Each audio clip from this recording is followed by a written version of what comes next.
What if ancient evil gods were constantly on the verge of pushing into our realm and destroying us, and the only way to keep them at bay was human sacrifice at regular intervals according to specific semi-ritualized circumstances that the victims themselves must initiate?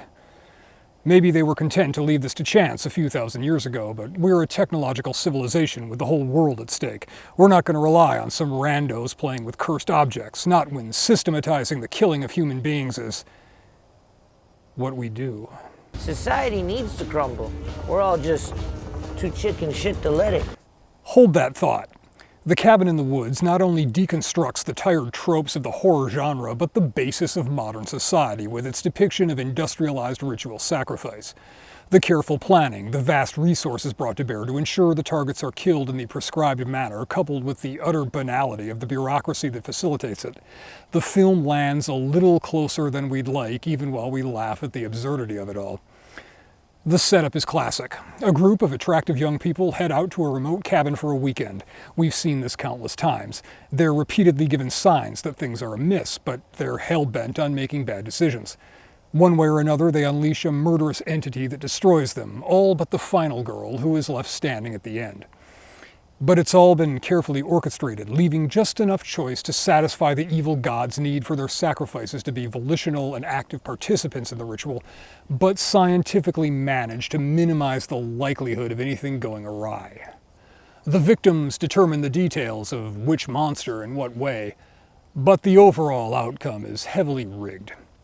I can't help watching this as an allegory for the establishment, the deep state, whatever you want to call the professional state manager class that runs modern governments, regardless of who is elected. The targeted population, in this case the 5 sacrifices, are pointed toward the desired outcome in several ways, ranging from the merely convenient. My cousin bought a house up there. You go through like a mountain tunnel, there's a lake. To the rather blunt. Guess how we're slowing down cognition. I don't know. The hair dye.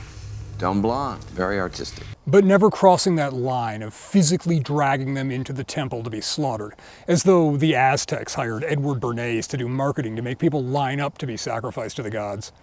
Cabin in the Woods is as much a spoof of the modern world as of splatterflicks.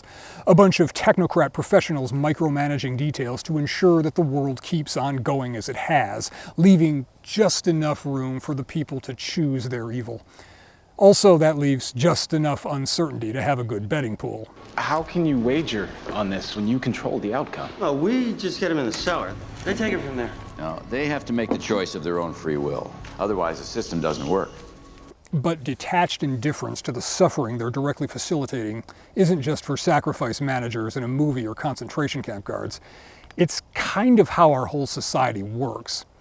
I'm certainly not some vegetarian Luddite, but I try to limit my consumption of slave labor goods and factory farmed meat, because that stuff's horrifying when you really look into it. You get used to it. Should you?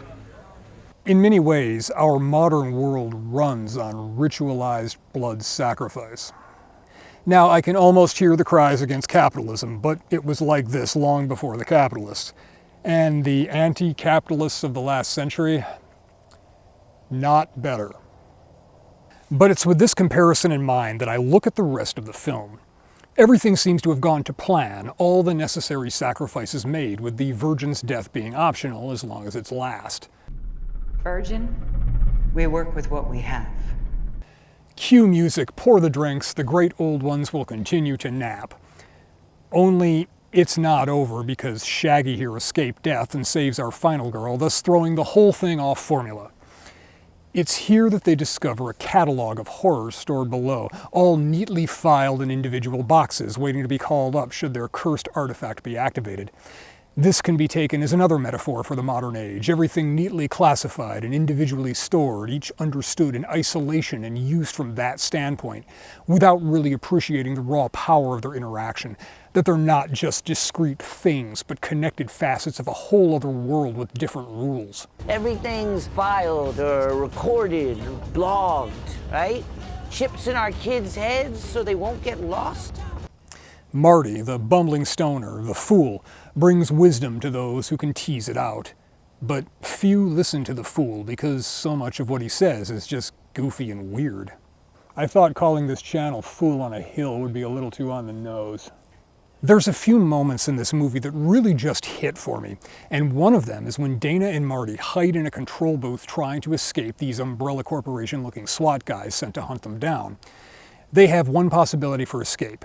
They choose, from their perspective, the lesser evil, releasing dozens if not hundreds of nightmare creatures into the facility.